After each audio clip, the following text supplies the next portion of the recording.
and I'll come back to that. So this is a kind of a quick overview of what the supply chain includes. And because supply chains are global, meaning we have to be much more careful about tariffs and laws and many other things. Now, here is something interesting I wanted to throw, and it might be a good quiz for all. I wish I was there to see this quiz. Uh, how like old or new this concept of global supply chain is? Uh, just think for a couple of seconds.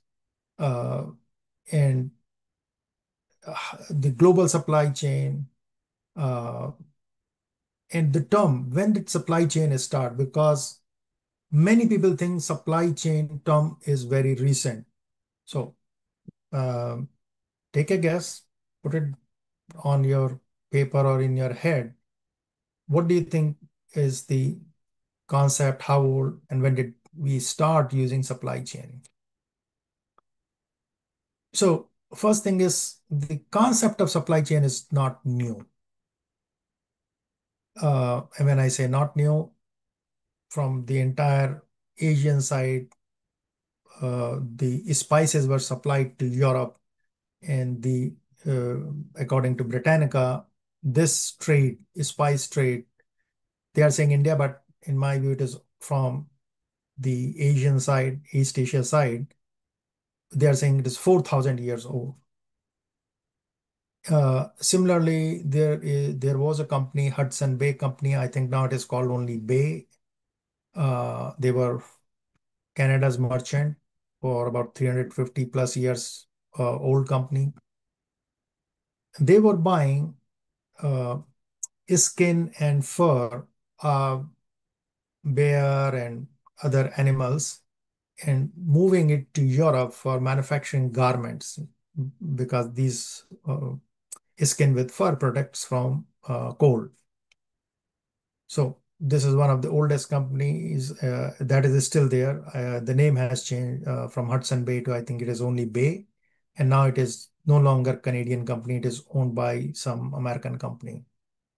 And spiced is, of course, is many, many centuries old or thousands of years old. So conceptually, global supply chain or the concept of supply chain is not new. That is what I'm trying to emphasize, because many people think this is something new.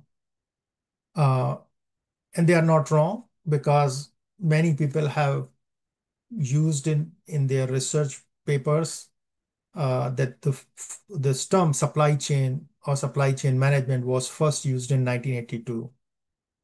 Uh, Feller et al. Published this in one of the academic papers, and this has been cited by many, many, many researchers. So I did some digging when I was doing my PhD, and I found no, this is not true, because supply chain was before 82 was used uh, even in 1978. Before that, 75 for supply chain of electricity, because someone was manufacturing, someone was distributing, and somebody else was using it. So they had supply chain, the term supply chain of electricity. In 1951, Petroleum Times published this term supply chain for Shell Oil Company, because Shell Oil was taking out crude from one country, transporting it to another country, refining it, and again distributing it. So that was 51. And then I further looked at it. Harvard Business Review used the supply chain in the context of newspaper delivery, door from store to door or door to door delivery from a store, way back in 1929. And then I stopped searching for when it was used. Even before that, I said, okay, so certainly it is not 1982, which has been kind of promoted by many people. There was a consultant at Booz Allen Hamilton. He used this word first time. So that is not true. Uh, So now you know supply chain is very old. This term is also at least close to 100 years. If I take even 1929, so it is 95, 96 years old, and it could be even older. Uh, Now, what are the elements of supply chain? So just a very quick overview. There is a supplier on one end, there is a consumer on the other end, and then there is a movement of material from supplier to consumer. Money goes in the reverse direction from consumer to supplier. Information flow bidirectional. These are goods supply chain, meaning there is a physical items which are moving from supplier to consumer. And now there is also a separate branch of study that is talking about service supply chain. And sometimes they use the word servitization, meaning where they have product and services together. So in that case, people move from supplier to consumer. For example, when you want to install a cable television or you want to repair your plumbing, plumber comes. So people move. Sometimes they bring equipment, not always, but sometimes they bring equipment too. Uh, for example, you need to do some kind of uh, compaction of concrete. So they will bring not only a container or a truckload of concrete mix, they will also bring vibrators and other things. So those are called service supply chain. This is a very high level overview to tell what are the basic elements. Money always goes from consumer, and these are called forward supply chain. Uh, Another view to look at it, supply chain is management. We have supplier that goes to manufacturer, then distributor, retailer, and finally customer. And from supplier to one manufacturer, I have just shown one, but it could be multi-layers, multi-tiers.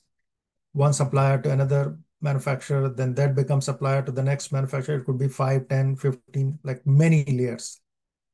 Finally, it goes to distributor and retailer. And again, this is called forward supply chain.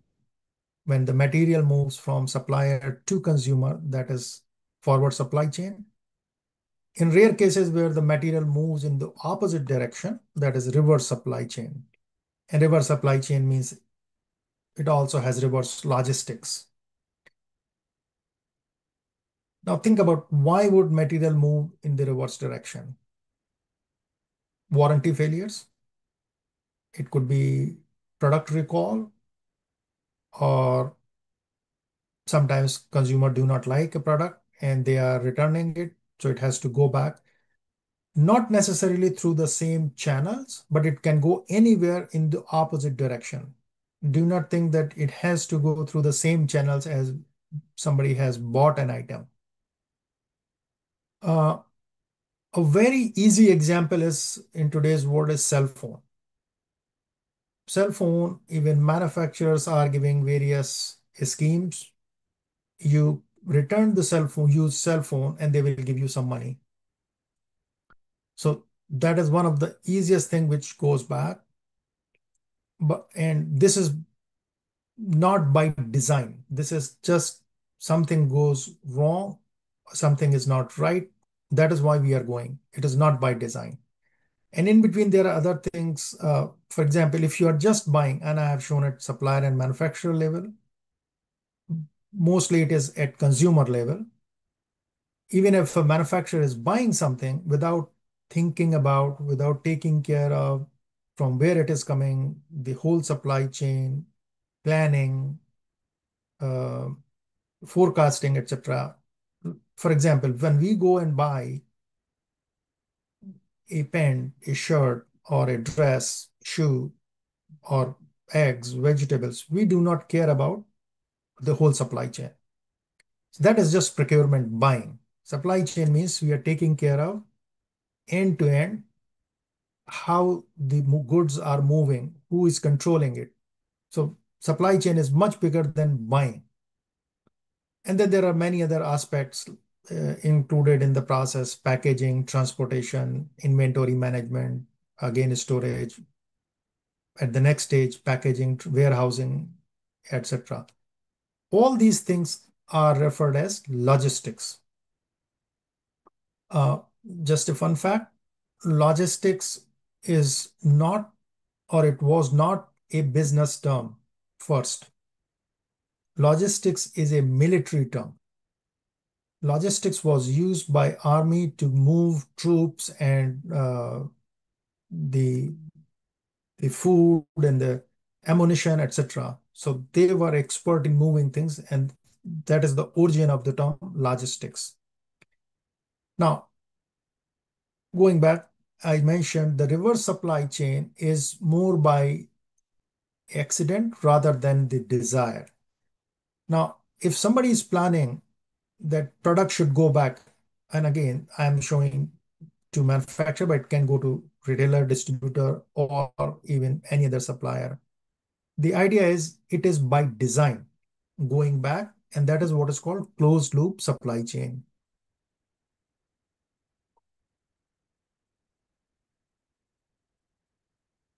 Um,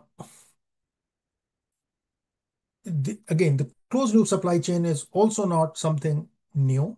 It existed for very many centuries, or maybe thousands of years. The biggest or the easiest example of or the oldest supply chain is jewelry. Nobody throws jewelry in garbage or discard it at the end of the use. They take it back to jeweler to get some money.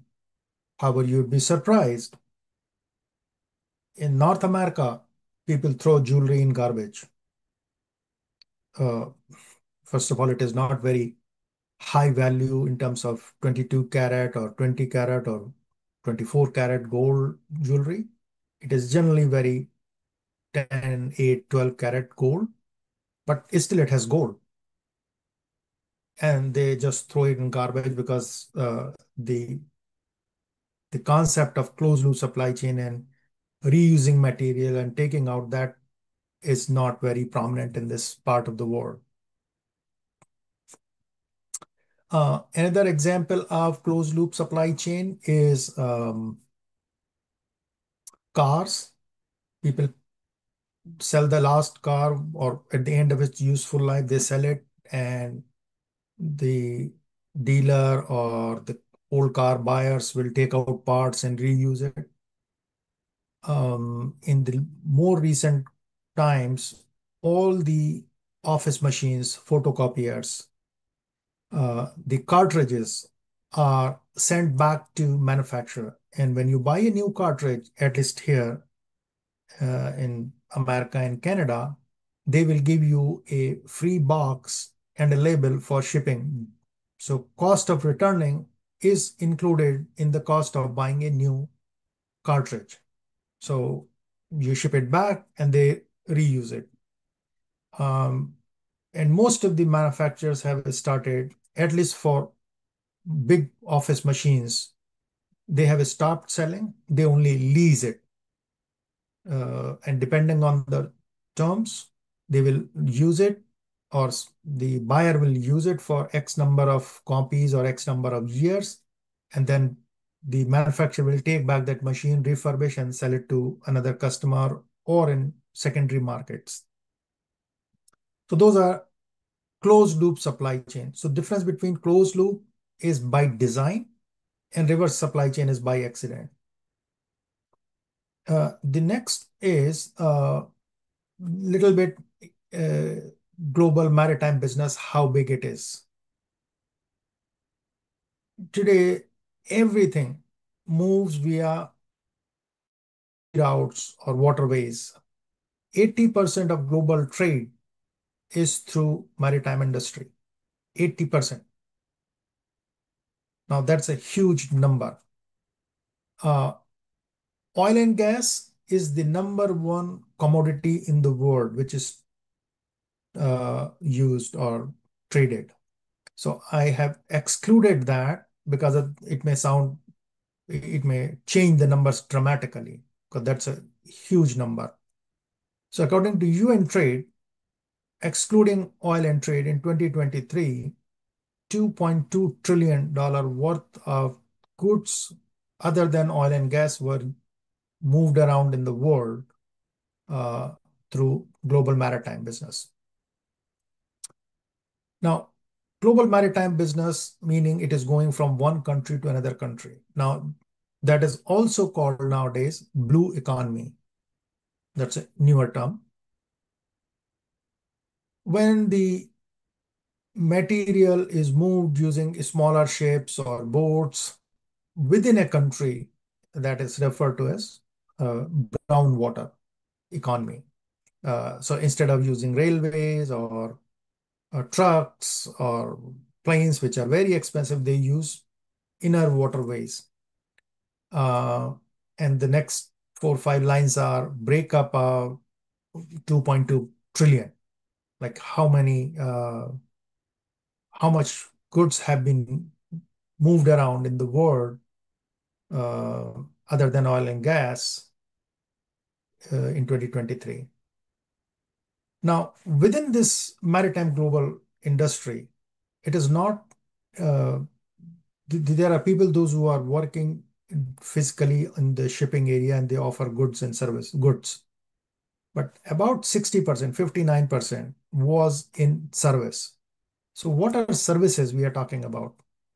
So, for example, insurance, uh, brokerage, chartering, damage, legal services, contracts, they are all services. So 59% is service. Uh, and one thing I have been talking to various people, and one common theme which came out when we hear the term maritime, the general perception is you will be working either on port or on ships. That is not true.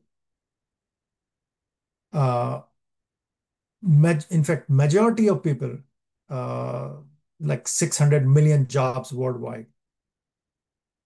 So only a small fraction of people, they work either on ports or on ships. Otherwise, most of the people they work in offices, high-rise buildings.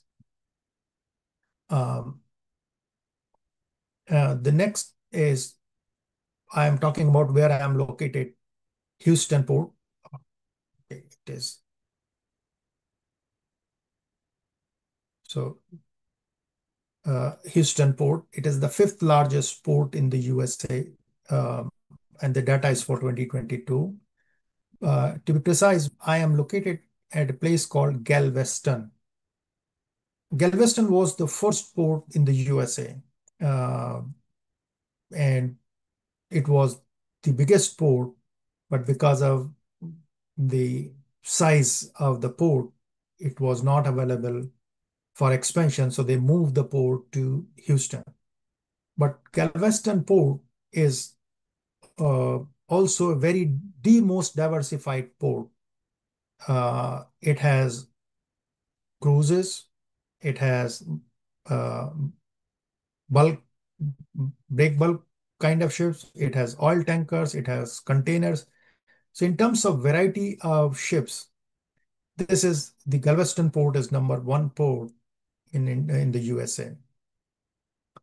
Now, just look at the fifth largest port. It has 1.54 million jobs in across Texas, not just on the port, because people have to work in different fields. And just because of this port, there are 3.37 million, almost more than double in the rest of the USA. So we have 1.54 million jobs in Texas, and slightly more than that, 1.7, 1.8 in rest of the USA. So it should give you a sense how much jobs it creates, economy it creates. Texas economy is almost $400 billion. It affects just the Houston port, 900 billion in the US. And then look at the taxes. So ports are a very major source of economy. They are economy hub. And now we are opening up the Arctic routes also. That will reduce the distance and reduce the cost. And by the way, the cost of moving goods via maritime is the cheapest, uh, or most affordable, most economical. The most expensive is by airlines. Uh, the second is by trucks, then trains. But trains require much more investment in infrastructure. Uh, but the cheapest or the most economical is by maritime. So this just to give you some sense uh, how big it is, what it does. Uh, Now, what are the challenges? So economy is always a big challenge. Pandemic, we have seen during COVID. Before that, the pandemic was not considered as big a challenge. Geopolitical, we are seeing in maybe you can say Ukraine and Russia. Those are geopolitical conflict. Natural calamity, political. Right now, tariff war is going on between US and rest of the world. So those are political things. And of course, there are environmental challenges too. Uh, Now, how do these all connect together? Uh, and what are the other things which are kind of uh, should be part of SCM professional or supply chain management? And I'm using supply chain very loosely. Anybody who is working from one end to another end of the supply chain. So there are two extreme ends of any business. One that designs a product or service, and somebody who sells it, markets it. So, and those who are converting the design of product and delivery, that's all supply chain. And then you have auxiliary functions like accounting, legal, IT, and so on and so forth. The major purpose of research and development and marketing is to increase earning. However, the role of supply chain is to get the things on time at the lowest cost, basically reduce expenses.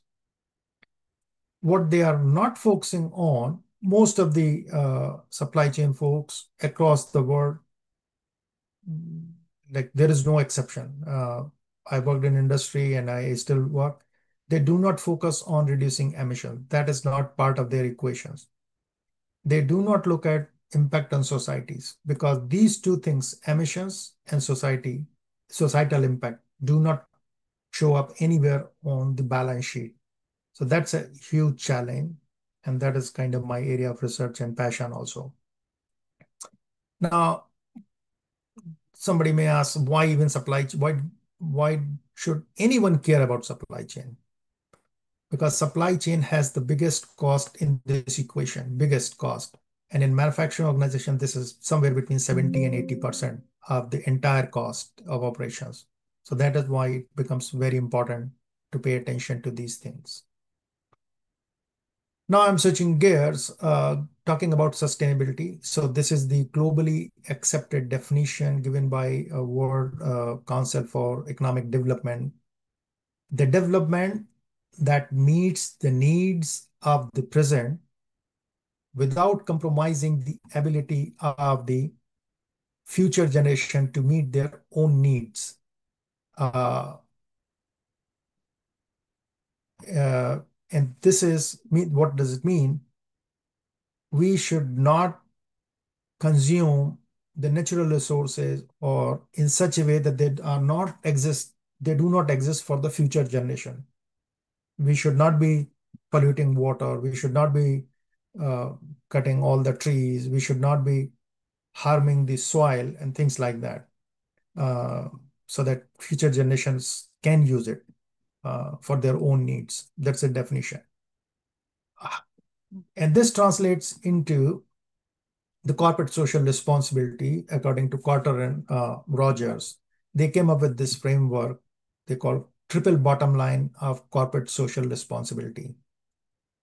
So economic performance, social performance, and environmental performance. Remember my initial slide that I focus on all these three areas. Economic performance is extremely important. Without economics, there will not be any business. So that goes without saying, businesses have to focus on economic performance. The question is, economic performance should not be at the expense of either social performance or environmental performance. What do I mean by this? When somebody is trying to increase profit and do not care about environment, so economic performance will go up, but environmental performance will go down. And similarly, that will impact the society. At the end, if the environment and the society are not growing or they are not in a happy state, economic performance will not matter because you will be spending more time. It is like if I am not healthy because of the environmental pollution, I will be spending lots and lots of money on my healthcare. So even though I have earned a lot of money, or somebody has earned money but created pollution, the environment has got polluted, so the societies are getting affected. So that is the kind of thought behind it. We should take care of environment as well as society. Global supply chain, meaning, are primarily driven by cost, profit. So we go to offshore manufacturing that affects global transportation, logistics, and of course, then there is a global emissions. Global emissions increase because of two ways. One, there is additional transportation or international transportation, which is mostly maritime. And second is the place where we are going or companies go for manufacturing, they have higher rate of emission. They produce more emission. So potential business question, and this is the last slide. I will leave you with this for today's presentation, and we'll pick it up from this slide going forward, and I'll present the model and the connected to carbon border adjustment mechanism. So think about this framework. When somebody is moving manufacturing from place A to place B, there would be differential emissions. Differential emissions mean if I am manufacturing something, say a anything, a table. When it goes from place A to place B, the emissions are, there are three possibilities. Either the manufacturing emissions are identical or less or more. So differential emissions, if they are same, it will be null. If it is more, then the differential emissions would be positive. And if it is less at a new place, it will be negative. Most of the time, corporations choose to go to a place where emissions are higher because of laws, because of old technology, because of many things. So typically, emissions during outsourcing go up, manufacturing emissions. And then we have additional transport emissions, which will always be positive because if there was no offshore outsourcing, there was no transport emissions. And this I'm not including emissions within a country, meaning if the train and buses, I'm not including those emissions. It is only international emissions when things are moving from one country to another country. There will be additional transport required, and there will be additional emissions.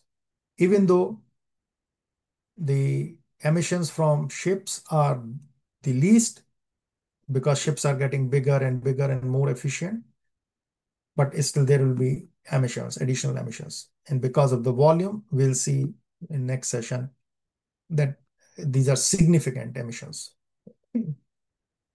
So this leads to the next question: what is the net emissions? So net emissions potentially could be negative, meaning manufacturing emissions are so low that it offsets the additional emissions, additional transport emissions. or it could be zero, like negative and positive are equal. So it will be zero. Otherwise, the net emissions would be greater than, like it will be positive emissions. So, okay, so we have about 10 minutes. So the concept of the carbon border adjustment mechanism is based on the last block, which is net emissions. And we'll talk more about in the next session. With that, I stop here for answering any questions or comments. Okay, thank you very much, Dr. Gurtu. It's a very interesting explanation. Now we would like to welcome questions to all participants, students.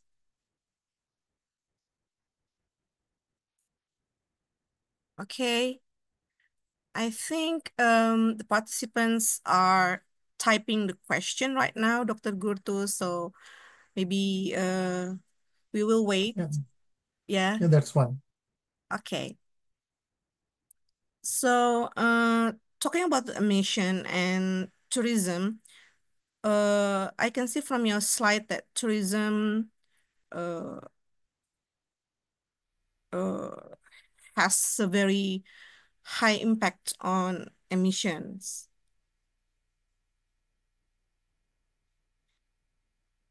While some countries are depending on tourism to uh, to keep the economy alive. Uh, so what does it have to do with um what we should do for that kind of issue right now? So first thing, tourism does not cause lots of emissions. Tourism does have some emissions in transportation of people, but Ah. that emission is almost insignificant when you compare the manufacturing side of emissions. Mm. Uh, Now, tourism does have some uh, emissions when people kind of go to places Mhm. like Antarctica or Mhm. Arctic, Mhm. and they leave plastic, they leave cans, they spoil the natural habitat. Mhm. That is it's more of a social behavior rather than the transport emissions.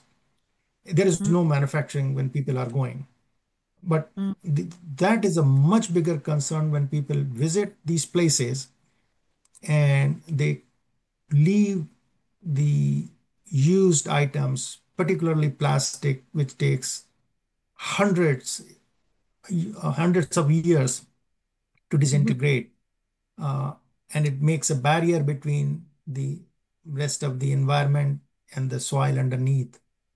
Um, and if somebody swallows it, some animal, it could be health hazard.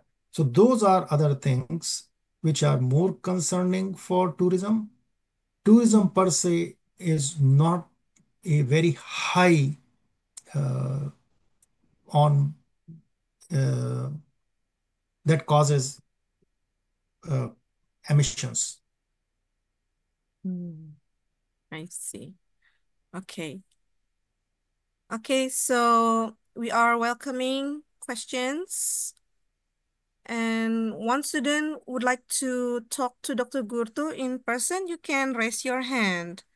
So from the chat, we can see that Hadiguna asked question Dr. Gurtu. Hadiguna is from University of Andalas. He said, with increasing geopolitical tensions and the rise of protectionist trade policies, how Might Yeah. international maritime logistics networks need to adapt their traditional just-in-time delivery models to ensure supply chain resilience and security, particularly for critical goods? Okay, that's a very good question. Uh, so it has two, three questions. It is not one simple question. So let me answer one question Okay. at a time. Okay. This geopolitical tension is not permanent. It causes disturbance, uh, and it is not really in any supply chain professional's control what to do. Uh, it's a sad situation that things are lingering in many parts of the world, but as a supply chain professional, you have to look for the many people have realized during COVID that they were heavily relying on one single source. So try to have at least two sources so that you are not dependent on one single source. As a strategy, it's a bigger strategy. It will have cost implications too. Mhm. Uh, that is the kind of general advice I have. Second is just in time. Just in time is a great concept, but please understand there is a context to it where just in time works. If you try just in time in global supply chain, the cost will go up phenomenally. Uh, Mm. so it's a trade-off between the inventory carrying cost and transportation cost. Mm. So you'll have to have, and when I say inventory carrying cost, the warehousing cost, uh, the the loading, unloading, and making sure that we ensure FIFO, first in, first out, things like that, versus the transportation cost. And as I said, transportation cost in shipping is the least.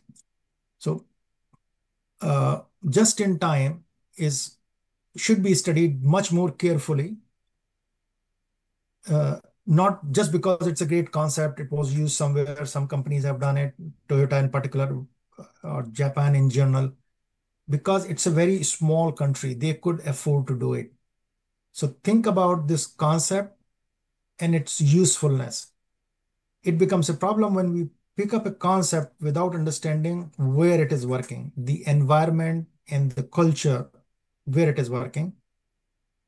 You can use the concept, but be very careful in maritime industry because this is the slowest means of transportation. So just in time means you will be moving goods almost continuously, multiple times, meaning multiple consignments. These goods move in containers.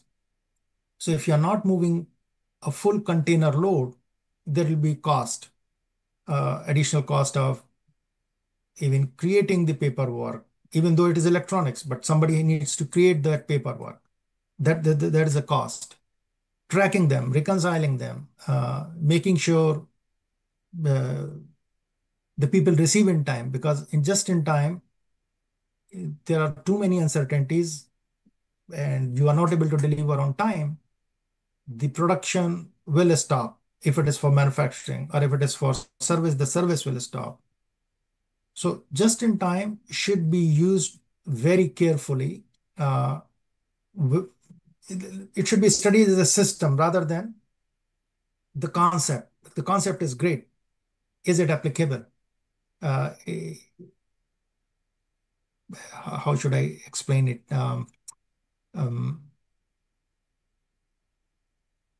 th- think about it uh, like you need good quality of air.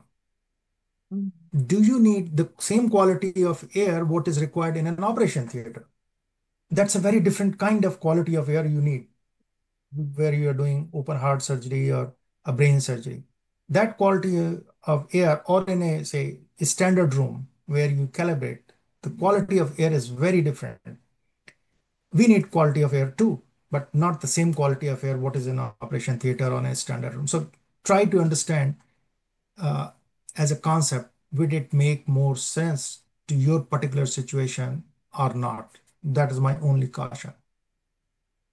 Okay.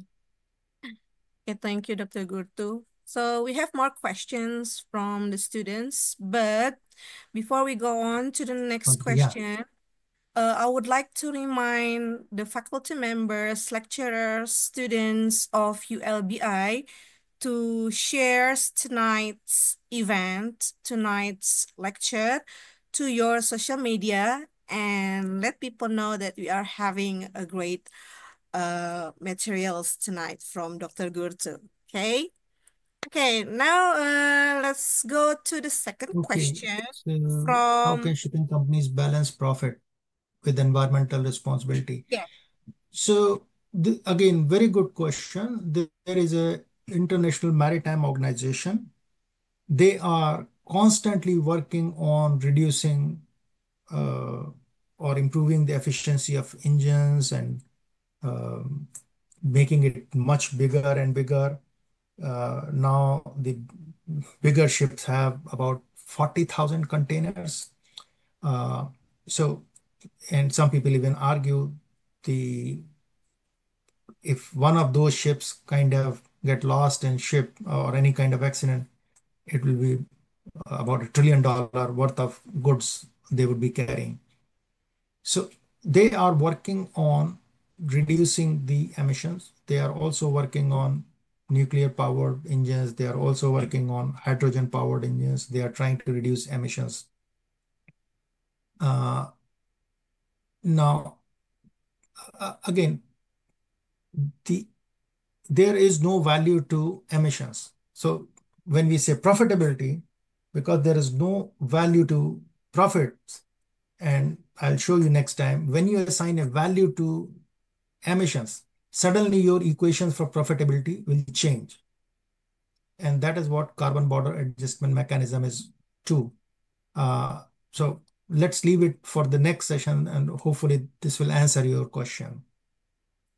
Okay. Implementing grid Okay, thank you. costly to And both shipping companies in emerging Rafi. without creating additional Mhm. economic burden, create disadvantage for these regions. Yeah. Uh, Again, this has been my kind of research, and I have been telling people are choosing other regions. Uh, Basically, they cannot do certain things in Europe and America, so they go to other countries in Asia and Africa. So basically, they are outsourcing not just manufacturing, they are outsourcing their emissions. And again, I'll show you some data, very interesting data, where countries have quote unquote reduced their emissions a little bit by moving the manufacturing, and then they are blaming the countries, oh, your emissions have increased because Mm. they have not given them the latest technology. They have given outdated technology, Mm. uh, knowing the emissions are high. Uh, the biggest, uh, I have a paper on this too. Mm. People think it is the labor cost is the uh, single biggest reason for moving things to offshore. No, it is not. The Mm. labor cost difference between North America and the cheapest countries is about 2%. Now think about it. If you are 2% saving in labor cost and your profit is going up by 10%, so it is not labor cost. You are saving somewhere else. How is Mm. that possible? The manufacturing cost is going down because it is not the same technology. Mm. The labor cost is low because the labor laws are not the same. We are not providing the same level of uh, welfare schemes to labor.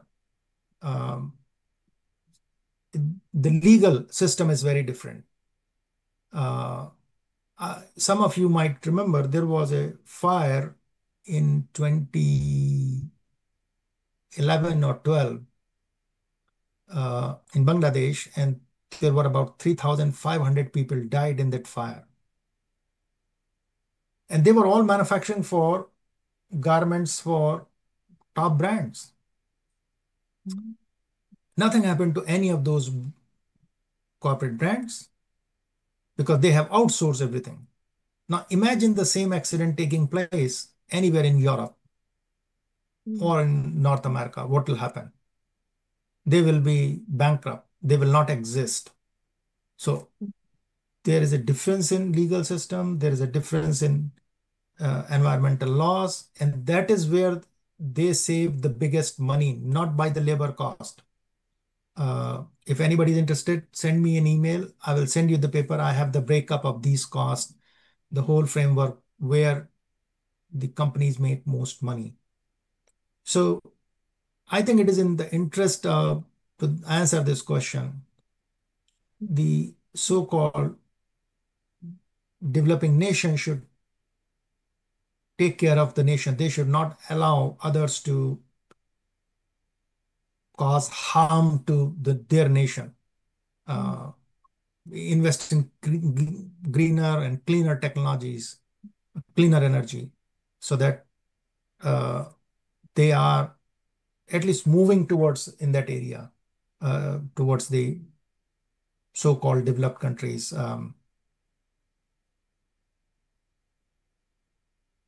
Okay. CBAM on developing countries and are still highly dependent, export-oriented. Yes, so this is a CBAM will have a significant impact on developing countries because they would be taxed because of higher carbon.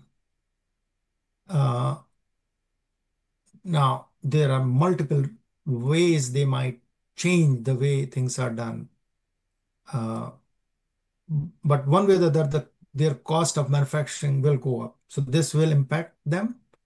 Or it is possible people will figure out some ways of changing the origin, country of origin, by doing something in a different country, making it partly here and then transferring it and doing something. People will use something. It is something very new. So we have to see.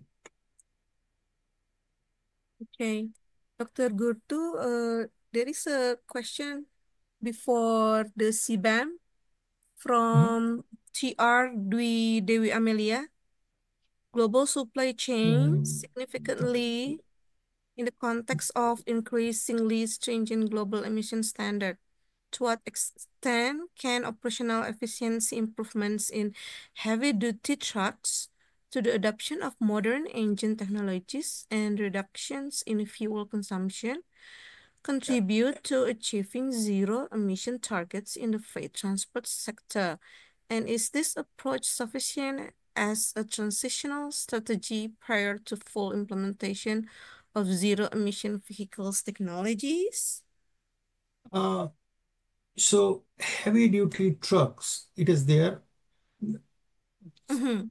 The oil and gas is the largest traded commodity. It is the largest global industry, Mm-hmm. and they are controlling it. Otherwise, in terms of technology, it is available. Zero emission technology is available. If you know, there are hydrogen cars which are available. There is a car which is sold in America, Mirai. It is hydrogen. It has been sold, I think, since 2019. The same model or the similar, an equivalent model was sold in Japan from 2007 or 8. So there are technologies available for, I mean, it is the same technology. Truck will remain the truck, but instead of using petroleum, which causes emissions, they are using a cleaner fuel like hydrogen. Now, in the meantime, if you can switch from diesel to, say, CNG, compressed natural gas, that will reduce the emission dramatically. I particularly am not in favor of using batteries uh, because batteries have also a finite life and reliability and things like that, especially in heavy duty trucks. But there are alternate fuel like biodiesel, compressed natural gas, CNG, uh, and hydrogen, which can be implemented uh, much faster. But there is a lot of pushback from petroleum industry. So it's a challenge. How do we implement it? Even in America, they are only able to sell that hydrogen vehicle in one state, California, because they are not kind of expanding on selling hydrogen elsewhere, even though you can break water molecules easily into hydrogen and oxygen. Okay. Okay, so that is the answer Okay. uh, to Dwi Dewi Amelia. Okay. So anyone would like to ask more question? Oh yes, we have from Yes, Jauhari Rahmatji. Oh, okay. sorry. Okay. The emissions that always be the most interesting topic in logistics sector. To minimize the emissions step by step, rank from the first until the last priority from transforming the transportation mode with the sustainability energy, improving the logistic So, facility. so, yeah. So infrastructure is important. If you have bad roads or no roads, the emissions will go up. But if you have cleaner fuel like CNG or hydrogen, and I'm not saying we should not be spending money or focusing on infrastructure, making roads or good ports or airport, etc.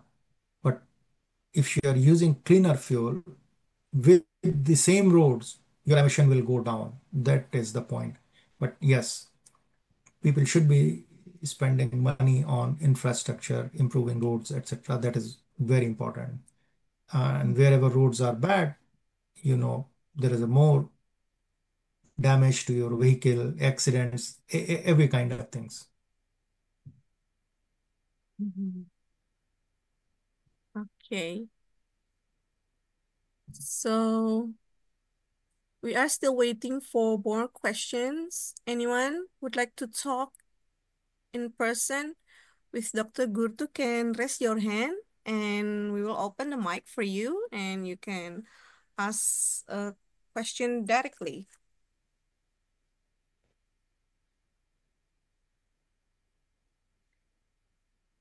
Okay. Uh, let's wait a little longer, Dr. Gurtu. I think some Yeah, no, that's students fine.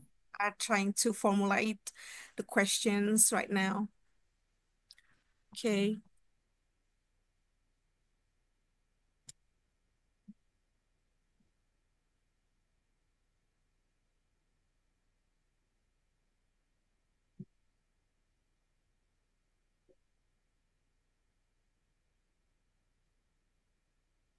Okay. We have Naura. Naura, Um, raise your hand. Yes. okay. In Hi. Oh, okay. So I need to open my camera, yeah. Okay. Hi, Gordo. What I want to ask is currently from you. Oh, I am from ULBI. Sorry. Okay, I'm what? from ULBI. Yeah, I am the student of ULBI. My question is, you were talking about the initial investment to cleaner energy, right? But in the company perspective, cleaner energy means more investment and more ROI. How as company we justify, oh yeah, we need to purchase that, let's say a more greener vehicle or some kind of technology that can promote sustainability. So that is my question. Oh, Thank you. no, this is a good question, and I'll give you an example. Uh, the many years, I think maybe 15, 16 or more years, uh, when LED bulbs were not very common, the CEO of IKEA asked to switch from conventional bulbs to and tube lights to LED bulbs or LED lighting. As you know, the normal bulb converts only 10% of energy into light, the rest goes into heat. LED converts 90 or more than 90% of the electrical energy into light and only 7, 8, 10% into heat. That's why the LED bulbs do not become so hot very quickly. So he wanted to bring this technology so that the cost of electricity will go down, it will be good for environment, but there's an investment needed. So that decision was taken by the CEO, number one. Now, interestingly, he also reviewed the progress after a couple of months and asked to present a plan, how much time people will take in different divisions, different stores to change it. And the everyone presented a plan that we will replace uh, this lighting gradually over next year, and by end of this year it will be 70%, 80%. And his comment was, no, it cannot be 90%. It has to be 100%. It has to be done within this year. There is a cost, we know, but there's a payback. If you are going for LED lighting, you are saving so much in electricity, it will pay back within 1 or 2 years or 3 years time. So change it everywhere, no 90%, just it has to be 100%. And his exact comment, I'm rephrasing it, I don't remember. If we say 90%, somehow every store will fall into that 10% and we will not do anything. So that was the decision taken by the CEO. So these kind of decisions are strategic decisions. Somebody has to take those decisions at the highest level in the organization. People at the lower level can present such information. As an example, I think this early January or February, Toyota has decided, not Toyota, sorry, BMW has decided to stop all manufacturing of electric vehicles. They are not going to be doing any more research and development or manufacturing these vehicles, I think from 26 or 27. And they have shifted their entire focus on hydrogen vehicle. So they are spending lots of millions of dollars or euros in hydrogen, because hydrogen is available in abundance. Now, again, this decision cannot be taken by somebody at the lower level. So you can only recommend these things. Somebody has to take a decision. And when you make this decision, customers will reward you with slightly higher price. Customers are willing to pay slightly higher price if you are doing these kind of ethical things.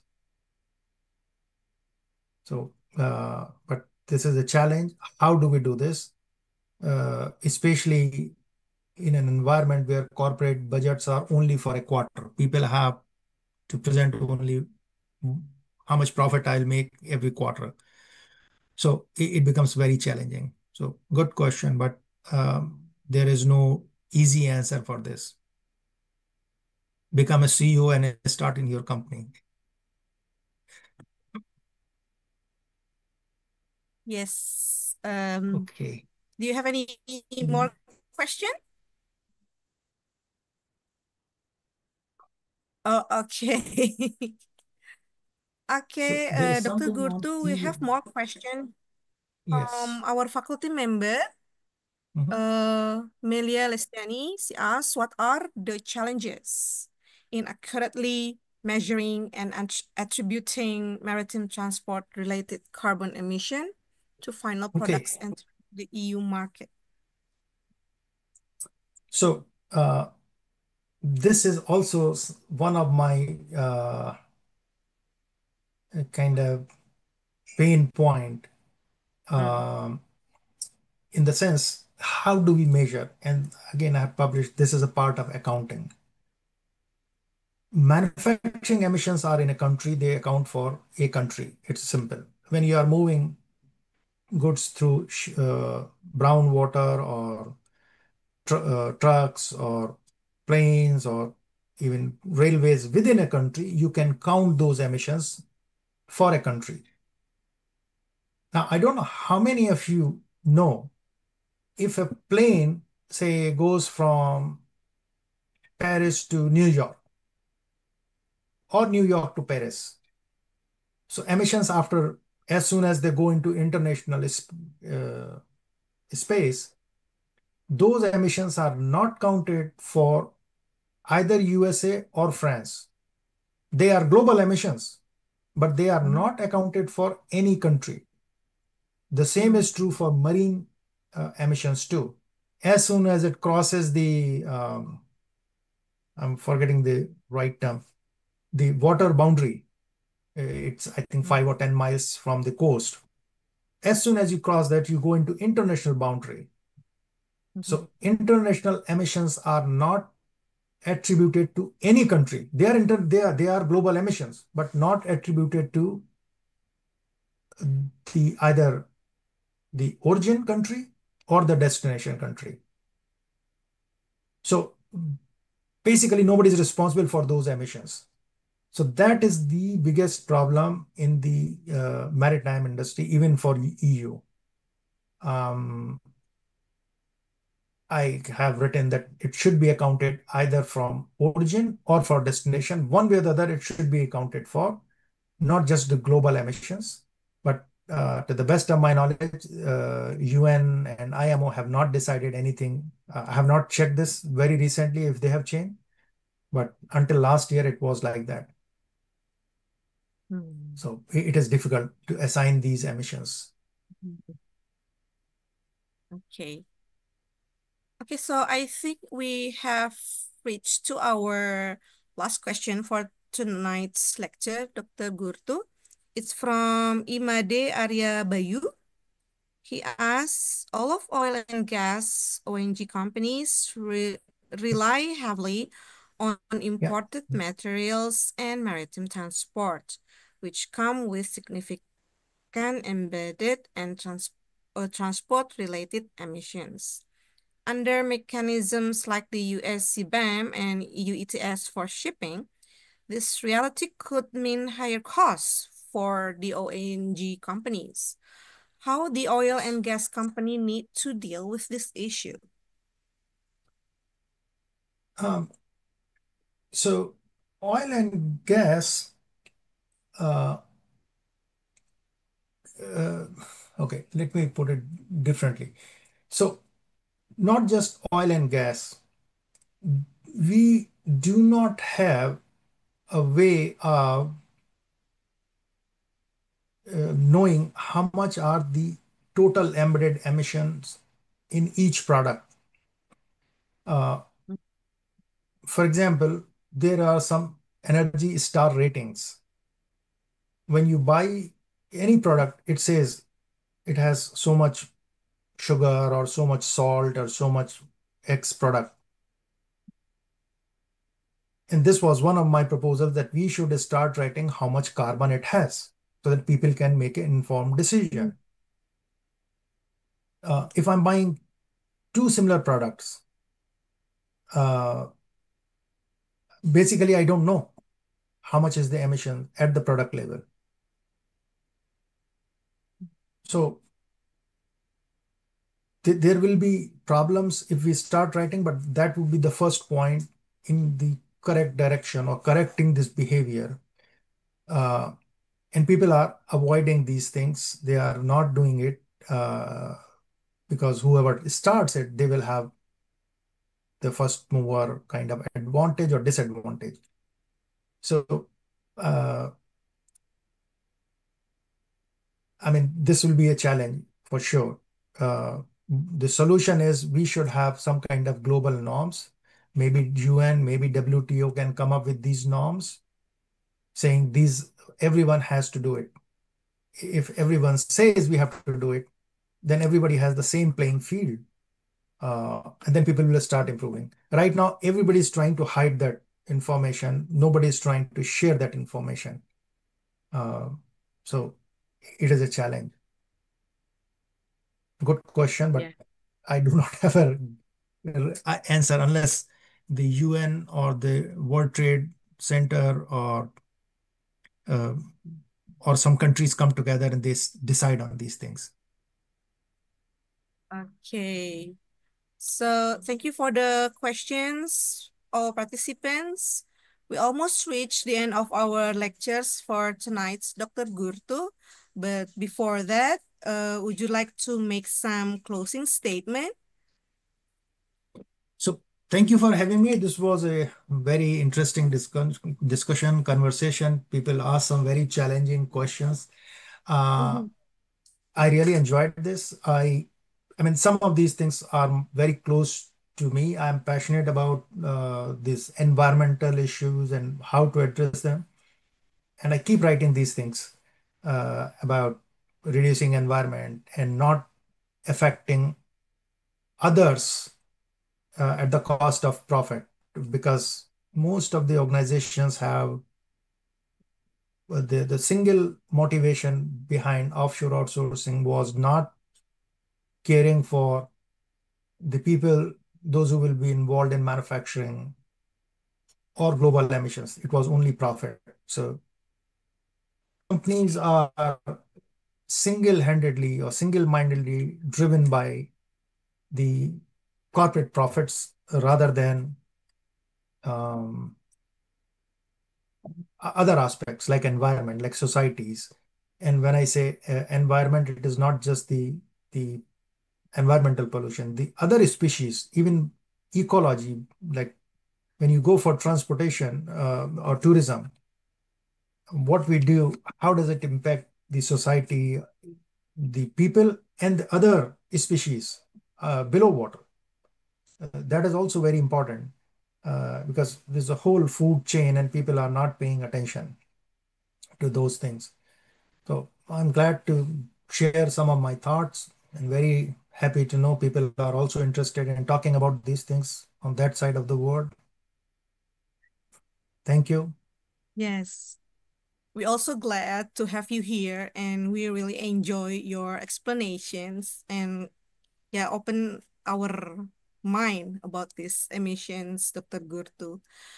Okay, so let's move on to our last session is photo sessions. For all participants, please join our photo session with Dr. Gurtu here. And please turn on your camera. And I would like the operator to help me with the instruction.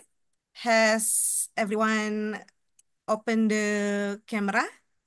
Yes. Okay. We can start now.